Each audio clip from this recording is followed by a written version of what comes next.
Welcome back once again, blade fans, to custom fixed blade knife time. Yes, this is probably the last in a run, at least for the time being, of Koenscraft knives. That is simply because the habit is getting expensive. And he is very reasonable with his prices for custom handwork. I mean, he's just an amazing maker, Morgan Koens. So what we have here is called the Roughneck, so named by Morgan, as a field knife, as a heavy-duty user, hunting, uh, woods, survival, military. It's a tough knife. And it is from 52-100 steel, which is a carbon steel. And those of you out there that are snobs about carbon steel, I can't help you. But let's see if I can give you a little more info on what 52-100 steel is. So you can freeze frame that. And I want to thank the folks out at knifeup.com. They seem to have a lot of background on steels. Real quick, 52-100 has been previously used as a ball bearing steel, but is now has a large variety of applications, especially mechanical ones. One of the salient features of 52-100 steel is its incredible toughness and wear resistance, which makes it perfect for industrial equipment and other mechanical applications. It has a smooth, shiny exterior and finish, and is especially used for casters for automotive and aircraft parts. And apart from having great toughness, 52-100 is a very hard, strong, and resilient steel. It's used in a lot of knives that require incredible strength, which tends to be larger knives built for outdoor, survival, and combat purposes. There you go. So that's a little quick background on 52-100 in case you're interested. But if we're just looking at the design and the form, Morgan did say this is sort of out of keeping with his usual design language, but I love it nonetheless.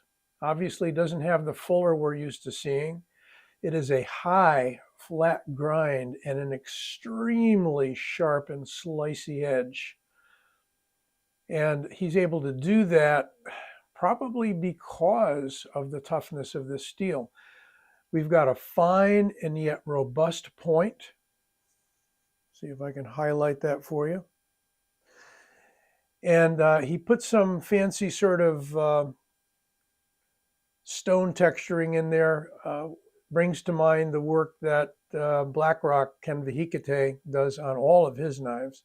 So you see it here in the ricasso area, and you see it up at the very top of that spine. Flat, no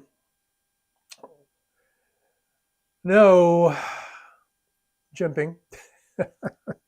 It's funny because jimping used to be something that wasn't talked about for your thumb, but jimping was usually something on the custom knives that was kind of a fancy design on the spine. But now folding knives, particularly, we're looking for jimping. Well, you're not going to find any here. And it's a fairly abrupt shoulder. This isn't rounded over or anything. That's kind of good because should you want to baton with this knife, it's all set up for it.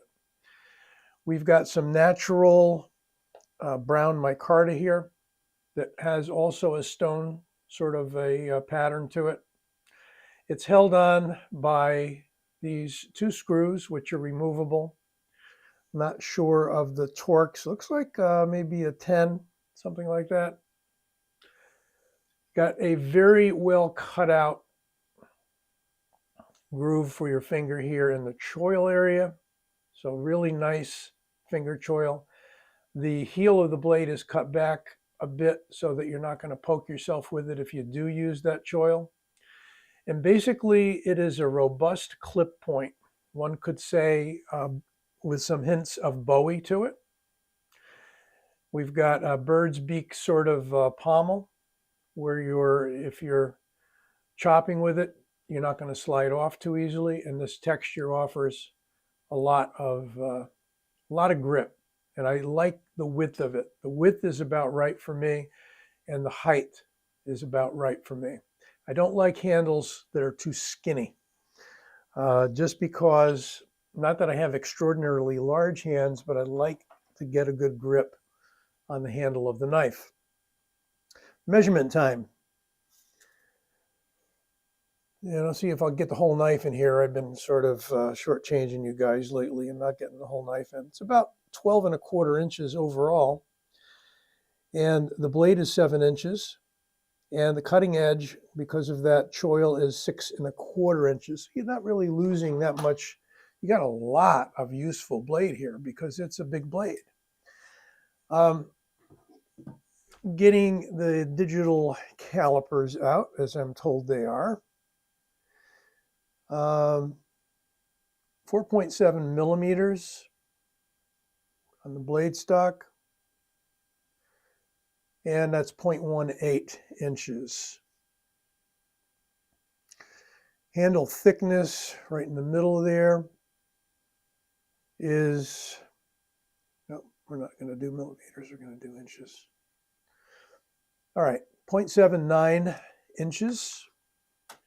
And finally, the weight, and we're not talking sheaths, as you probably know if you've seen my other Koenscraft reviews. Morgan leaves the sheath up to you. Have a leather one made, have a Kydex made, make your own Kydex, whatever. So it's not going to be a light knife. It's almost 11 ounces, 10.91 ounces. And that gives you, I think, a nice balance. Speaking of balance, it's right there at the guard, perfect. I mean, this is a perfect working knife. It doesn't feel heavy. It's got enough weight for chopping and for chores. It's going to be a working user knife. Now you can see he uses kind of a black stonewash on this one. You're really not going to pick up much wear as you use the knife. It's going to actually wear in and look pretty good. 52-100 is not going to be a stainless steel, so it's kind of good that he does have the black wash finish on it. But, I come from an era where all the guns were blued and everybody simply oiled their guns. I mean, do the same with your knife. I've had knives that picked up little patina over the years that were not a stainless steel. Stainless steel is a new thing. And, you've got a lot more flexibility with non-stainless in terms of hardness. And by the way, this should be, I think, like a 60-61 Rockwell. They can harden this steel up to 66, I'm told, 62 to 66. I'm going to show you this in contrast to one of Morgan's more common sorts of designs. Here is a beautiful fullered Bowie.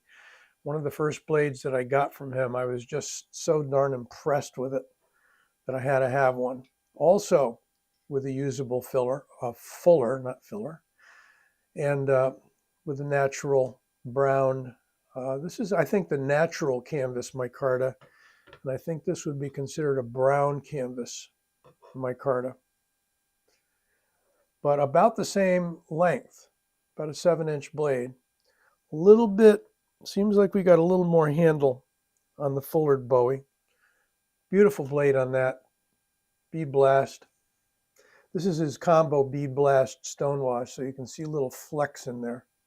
Again, it's a finish. It's not going to show up much wear. Here is what we'll call a mid-tech sort of knife. This is by Tim Kell's company. This is his Mercenary. And I thought the Mercenary was a big knife, but it's a little bit shorter than this guy by a good 1.5 inches. with a blade about the same shortness. Handle's very close to the same. Thinner width on this handle, still has a good grip. This is his bullet style grip is what he calls it.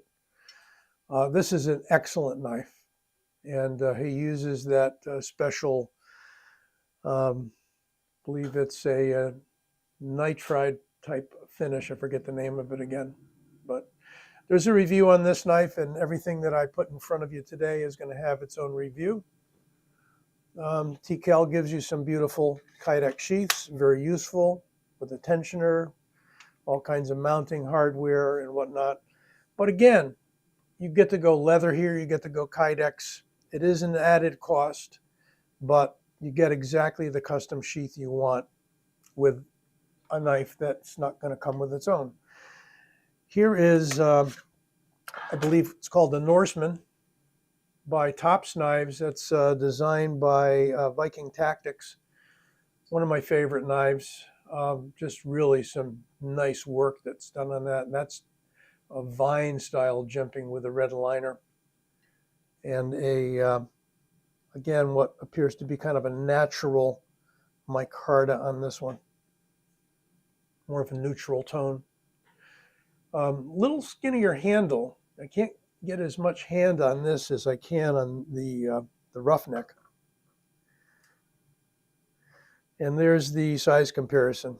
Just falls slightly short of the Roughneck. Well, since we like to do comparisons, there's a Griptilian for comparison. So you can see we are dealing with a medium-large knife.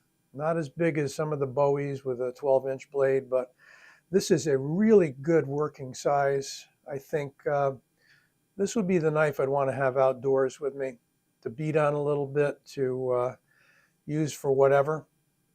In a good sheath, of course. So there you have it, the Koenscraft, handmade by Morgan Koens in Canada, the Roughneck. Hope you enjoyed this review. Don't forget to give it a like and subscribe. I'll be back with you soon.